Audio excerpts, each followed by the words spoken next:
De loin le Seigneur m'est apparu. Je t'aime d'un amour éternel. C'est pourquoi je te conserve ma fidélité.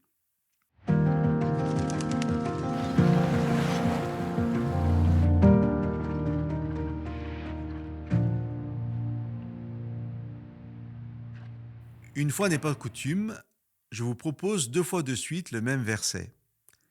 Plusieurs personnes au cours des années m'ont confié avoir marché avec Dieu puis s'être éloignées de lui.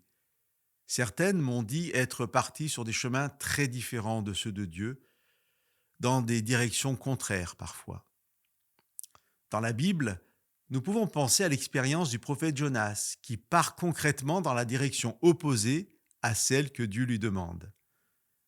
C'est ce Jonas qui, lors d'une tempête, est jeté à l'eau par l'équipage et se trouve happé par un poisson qui l'entraîne au fond de la mer. Jonas se sent si loin de Dieu qu'il écrit, et je vous lis le verset 7 du chapitre 2 de son livre. Je suis descendu jusqu'au pied des montagnes, je suis dans le monde des morts et les portes sont fermées à clé derrière moi pour toujours. Et pourtant, Jonas va prier, et pourtant Dieu va l'entendre, et Dieu va le délivrer.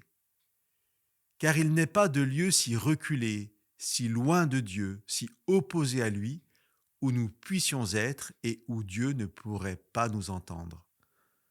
En fait, je suis persuadé aujourd'hui que si nous nous éloignons de lui, Dieu nous suit à distance. Dieu reste toujours à portée de notre voix, à attendre que peut-être nous nous adressions à lui. Chers amis, où que nous soyons, quel qu'ait été notre chemin et où qu'il nous ait conduits, tendons la main, nous toucherons celle de Dieu. Car nous dit-il, je t'aime d'un amour éternel. Chers amis, soyons bénis par cette assurance d'une présence de Dieu proche de nous.